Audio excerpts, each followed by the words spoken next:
Hello guys, welcome to the first lecture of geometry.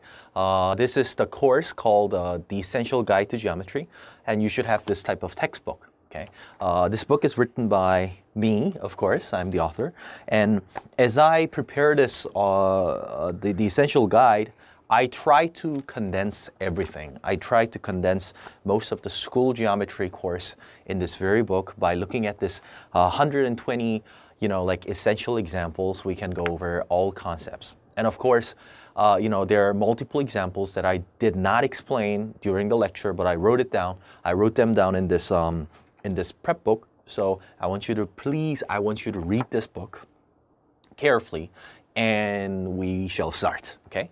Now, check this out. We are talking about geometry, right? There are two types of geometry. First is called the plane geometry, and the other is called the space geometry. In this coursework, we will focus a lot on this plane geometry. Of course, we shall cover space geometry in the very later chapter. If you look at chapter, if you look at chapter 12 and 13, they are covering space geometry, but I did not explain up to vectors, okay?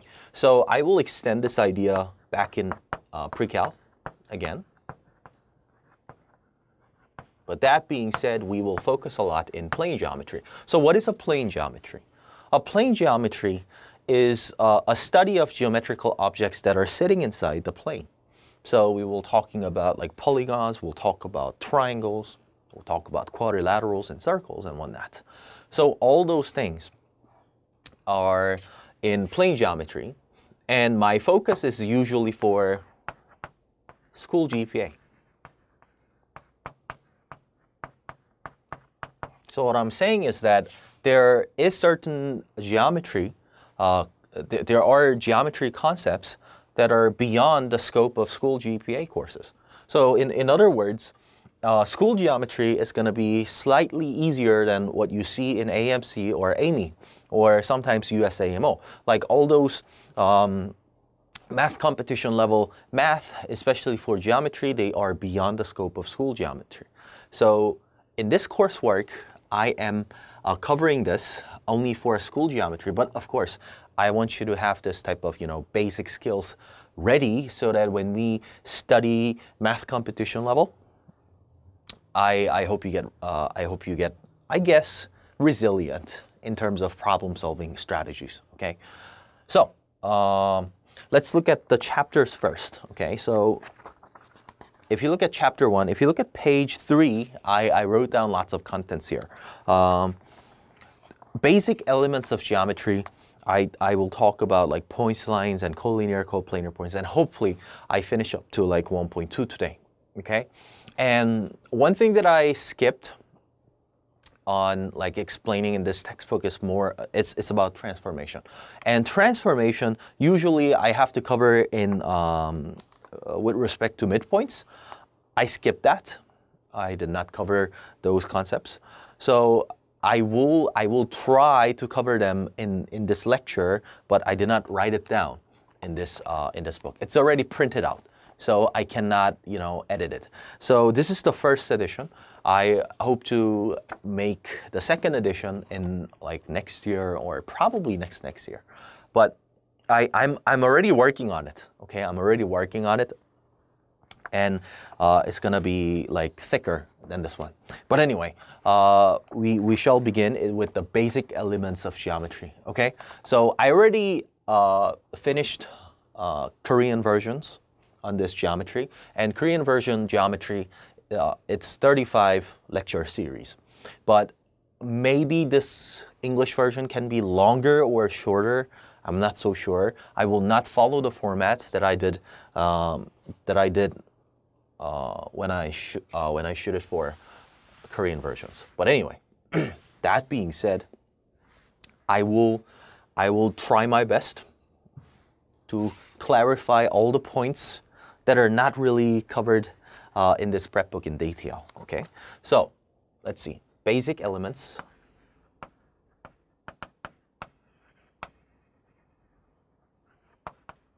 of geometry. There are three basic elements that we have to know. The first thing is called point, okay? Point. Now, I wrote it down here, and I wrote it down that point is a dot, okay? Point is a dot that has no dimension. So what does that mean?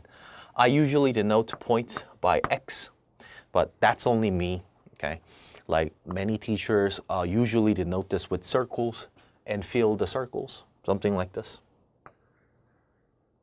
But it takes too much time for me to do it. So when I write down x, when I denote it by x, that's a small x, that's going to be a point in my lectures, okay? Usually, we call this with capital letter. Let's call it A, okay? It has no length,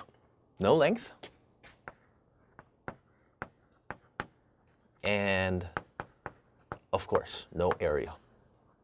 So it has no dimensions. So there's a single point. What about the second basic element of geometry? It's called a line. When you're looking at line, it's a straight line, okay? So we need to have 2 points to begin with. When we are dealing with line, I am talking about a straight line that goes to the opposite directions to infinity, okay? So that's a straight line. This is a straight line. So what if line is not straight? Well, is there a line that is not straight? In not just regular geometry. By the way, all the geometry that we're learning here right now is called the Euclidean geometry, okay? Non-Euclidean geometry, which is like, I don't know, like sitting in some kind of a sphere, or if we change our just the basic settings, not just plane geometry, then line does not have to be straight. A line can be curvy. However, in our coursework, when I refer to a line, that's going to be straight line, okay? And it contains at least how many points? 2 points. So here's one important key point that you need to understand here. When I explained about line, it says it contains at least 2 points. So that means 2 points determine the existence of line. The existence of a line. And by the way, here, the line, I think this is uniquely determined by 2 points. Okay? So obviously, a line contains at least 2 points. And of course, like if we think about it in opposite directions, well, 2 points determine the existence of a line. So how many points do you see on a line? Infinitely many points, right? There are infinitely many points. Infinitely many. That's kind of an obvious thing. Can we extend this line concept on plane? What's plane? That's a third element of geometry. Those are the basic elements of geometry, and we are studying those three objects, okay? So plane should be flat. So imagine a sheet of A4 paper that is literally flat. But if it's curvy, it's not a plane, okay? We call them a surface, okay? So it is a flat surface. If you look at the book, page 9, I explained it using the figure. If you may actually see it in the very middle of the page, right? Plane is a flat sheet of points that has two dimensions. I think instead of flat sheet of points, call it flat surface of points. Okay, surface filled with points, infinitely many points, of course, and alongside with the line concept, I think we can extend this idea a little bit more. How many points are needed to determine a unique plane? Well, 2 points were needed to determine the existence of a line. So in order to determine the existence of a unique plane, we need at least 3 points. And of course, those 3 points are the only required points for us to draw the plane. Okay, so draw any plane. Draw any points, A, B, and C. Okay, and draw a triangle.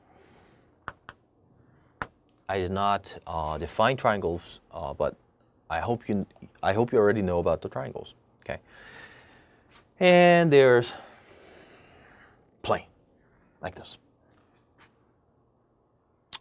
Here's one thing that I have to explain for, like for this figure.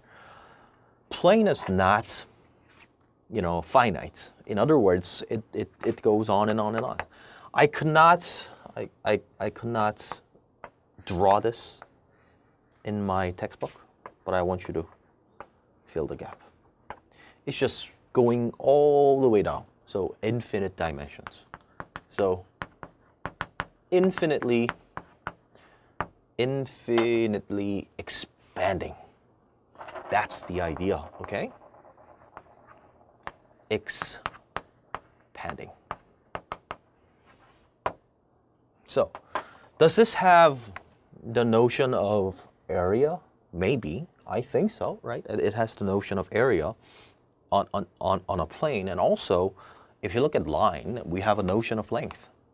So I guess we have notion of length and notion of area. So in other words, we have a notion of direction. What I'm saying by direction is that we can call this positive direction. I can call this negative direction, yes. But on a plane, I think we have to be careful here, right? We have two different notions of directions. Something like east, west, and north and south, right? So we can go this direction, and we can go that direction. So usually we say we have two notions of different directions and one notion of directions, either going to the positive direction or the negative direction. Inside, this is going to be, right, left, or up and down. But up and down, they are associated, and right and left, they are associated. So we have two notions, two separate notions, because the, up and down, they are pairs, and right and left, they are pairs, right? So because they are pairs, we only say, oh, we have the notion of right and up. Well, it depends on how teachers at school define it. But again, those are the basic elements. Okay, so I want you to look at the example on the color box. It says fill the blanks, right? The basic elements of geometry are point, line, and plane. Okay, a line consists of infinitely many points, of course, and its shape is straight. It's not curvy at all. All right, and out of all surfaces, right, a flat surface is a plane. Very good. So turn your pages and let's try to look at the collinear and coplanar points. What should I explain? I think I should explain about the importance of collinear points. So I see many empty spots. I want you to fill the gap, okay? There are empty spots right on there. So check this out, collinear.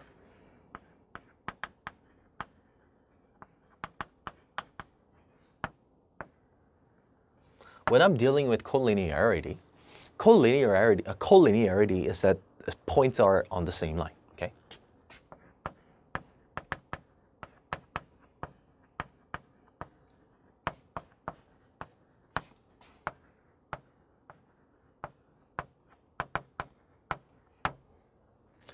Now, points are on the same line. What does that mean? Let's try to think about like 2 points. Now, 2 points, we are only dealing with like a unique line, right? It is determined already. A line is determined.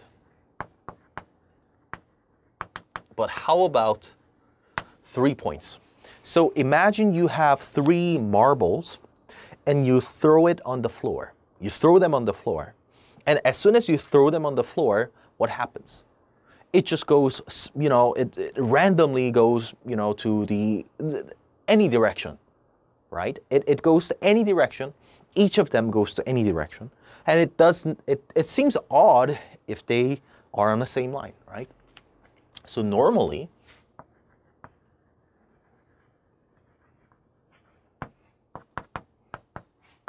they form a triangle. If, you know, again, imagine 3 marbles, you know, thrown on this plane, variant plane. So if I call this X, if I call this Y, if I call this Z, not all of them are on the same line, but any, you know, if you choose any 2 of them, we can form a line, right? We can form a line. So that's a normal situation. Now, collinear situations, it's very special. And it's very special is because geometrically it is very odd. Is this likely? I don't think this is likely. Do you?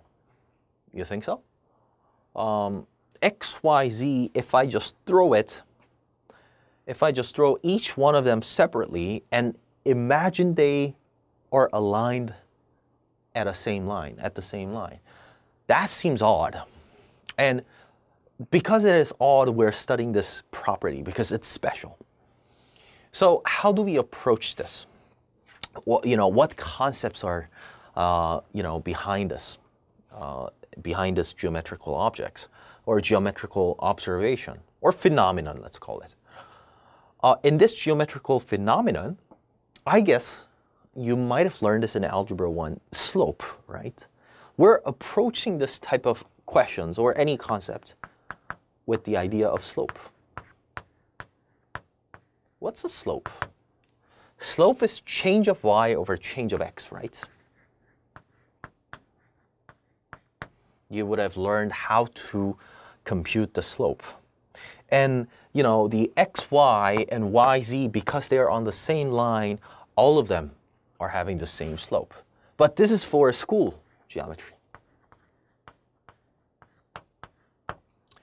I guess if we extend this a little bit more, we can call, you know, like imagine your eyes right there, beautiful eyes, and you shoot a ray. These are called vectors, and we will learn this in pre-cal.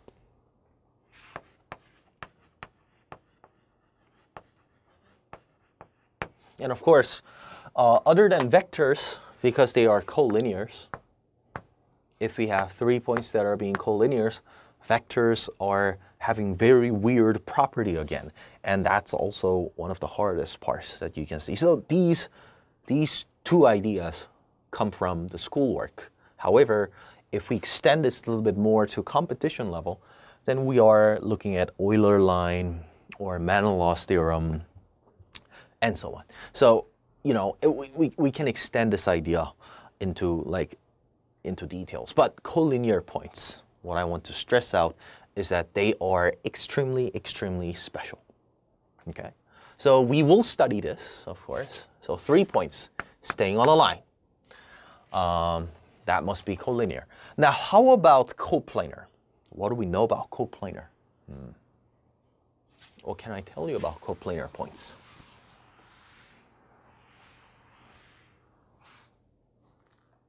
Coplanar points, I think it's an extension.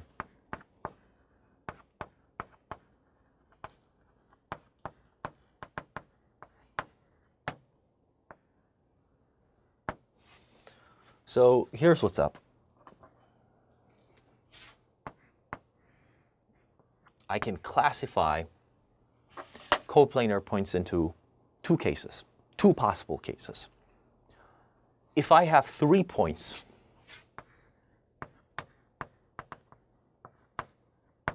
automatically a plane is determined, right?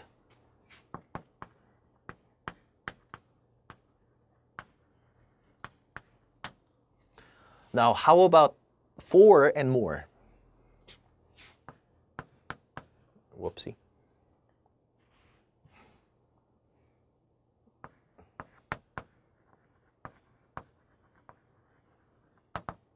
This is very special again.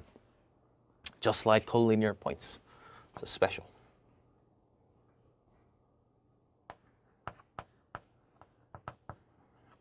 And I'll talk about why it's so special.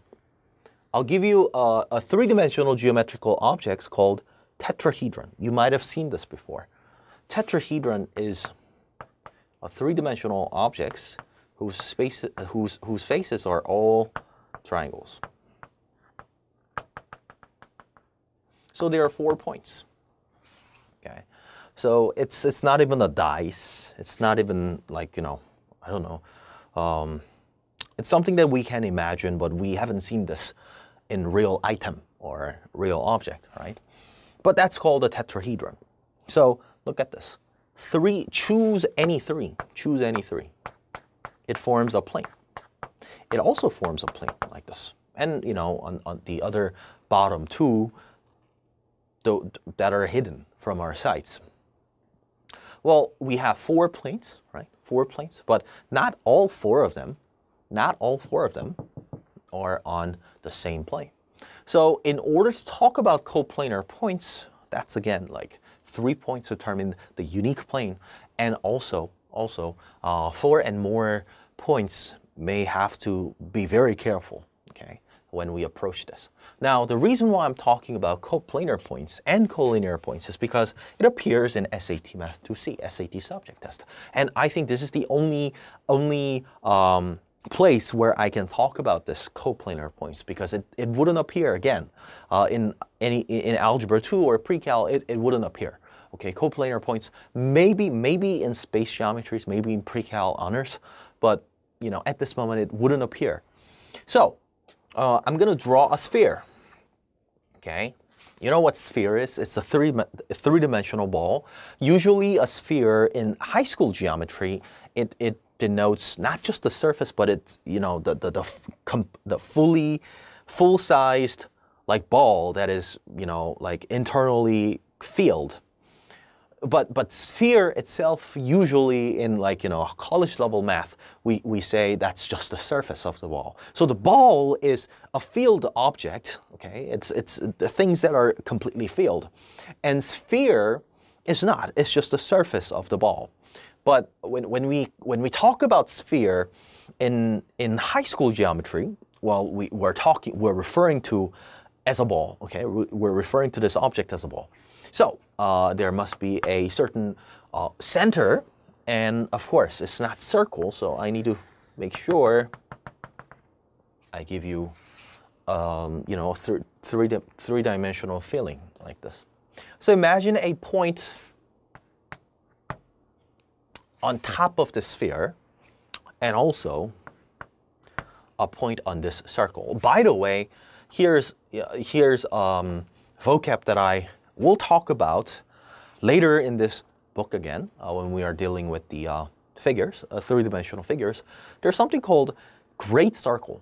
Okay, so three-dimensional figure, especially a sphere, has something called a great circle, and this circle that I drew here is also an example of a great circle. Why? Because its radius is exactly equal to the radius of the sphere, and it passes through the center. Okay, so the center of the sphere is equal to the center of the great circle. That's basically, you know, the meaning of great circle. So the circle that you can draw on sphere, the largest circle that you can draw, is called the great circles. So there are infinitely many great circles. Now, how many great circles are there that contains this triangle? It's like a three-dimensional figure. So let's try to visualize what's going on here. Okay, so can we color this? Imagine you being a samurai and you have the sword. Okay, you have the sword, and you cut it. You cut this ball. You know, as you cut it, it's very linear, right? rectilinear. It just goes straight. Now, as soon as you cut this ball containing this triangle, I guess we're gonna see that yellow circle-ish, you know, like I guess that's the surface, right? That's the surface that we face when we cut the figure. Is that right? How many great circles are there? There's only one great circle. So why? Because, check this out. 3 points uniquely determine a plane. And a plane contains that great circles, right? So that great circle is contained inside that plane. That's why we only have one great circle that contains this triangle. Okay? So that's basically the reason why I talked about coplanar points. And last but not least, let's wrap this first lecture by looking at the very first example, number 1, okay, the question number 1. So question number 1, it's really good questions. Why? Because if you look at this, the key idea when you're looking at this type of questions is that how many different lines can be formed. So it's talking about the condition of a line. So I told you that 2 points, 2 distinct points,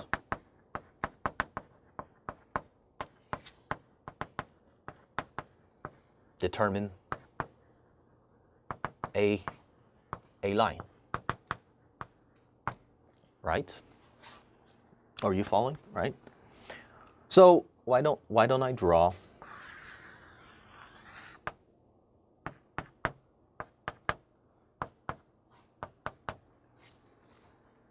all 4 points?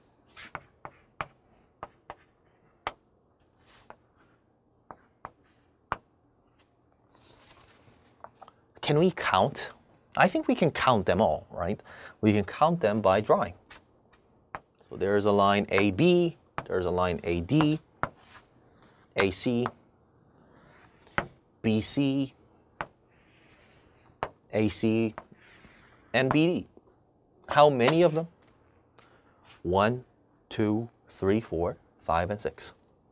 So there are 6 lines, right? Are formed. Now, I wasn't really interested in counting itself. I was interested in how this question was set up. Well, in fact, if you look at this question carefully, this is more about counting problems, right?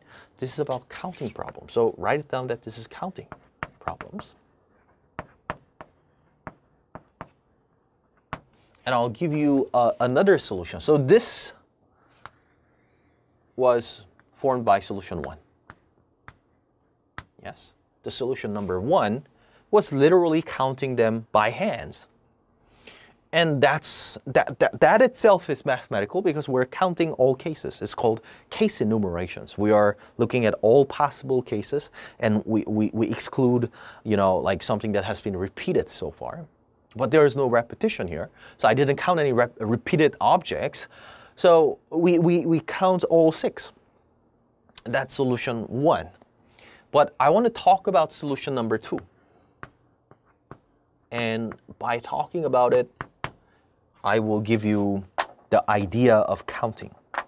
So the feeling of multiplication. So this is called principle of multiplication.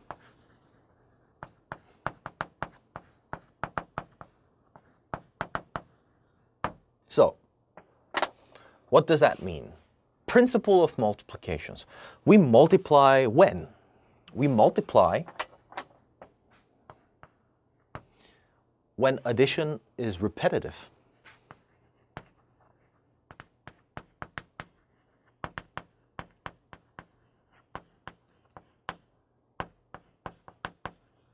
And also, we multiply when things are in actions, in consecutive actions. So I guess consecutive actions makes more sense. So things that are entailed or followed. Check this out. When we're forming, you know, like lines, I need 2 points, right? So I will use number 2 here. Consecutive actions that are followed. So what does that mean? We have 4 points. How many, so in order to come up with 2 distinct points, I need to choose my first point, right? So first point. What's first point here? How many first points are there? Well, I could have chosen A, B, or C, or D. Either A, B, C, or D. 4 points. Four, I guess, options? No, four choices, right? Now for the second point, how many points are there? Let's imagine we chose A, okay? Now, how many points are there for me to choose as a second point? I think we're having B, C, or D. B, C, or D. 3 points. Then you multiply. Why? Because consecutive actions. Actions are still ongoing process. So when it is ongoing process, we multiply. So we get 4 times 3, which is 12. Wait a second. The answer is a bit different from what we've got here. It's 6, right? It's 6 lines. That's 12 lines. What's going on here? Well, I think I have overcounted. Why? Because this multiplication here counts AB, AC, AD, DA, DB, DC, and BA, and I don't know, BC and BD, and so on, right? Now check this out. AB and BA, okay? AB and BA, they refer to the same line. So I have overcounted way too much, right? Because of the overcounts, we merge these 2 by 1. We only count this by 1. So it's same as dividing this 12 by 2. Yes. So hence we get 6 lines. So I gave you the feeling of principle of multiplication. In this geometry book, I did not include any of the counting principles other than this type of examples. So there are some, there are more examples. I think 2 or 3 more examples on counting in this book, including this one, of course. But again, like if I have a chance, I will cover counting problems in a different lecture series, okay? So that being said, I think we are ready to wrap up the very first lecture. By next time, we will talk about line segments, rays, and midpoints and bisectors, okay? So I know it seems pretty slow, but I want you to pace yourself down a little bit. Don't pace yourself up, because, you need to think about the simple things deeply, okay? In very rigorous manners. Of course, I don't want that much of a rigorosity in high school mathematics, high school geometry. But again, I want you to pace down and think about just the definition and how we define the basic elements of geometry, okay? So I'll see you in lecture 2. I want you to review all these materials. And of course, the answers, solutions, short solutions are in page 143. So if you look at page 143 and onward, you can find the answer choices and the solutions, short solutions. I will cover more in the lectures. Okay, so I just jotted down, just the summaries of what I did in the lecture. So if you have I don't know, misunderstanding, or if you don't understand it well, please watch this multiple times. Okay, so please review this. I'll see you in lecture 2.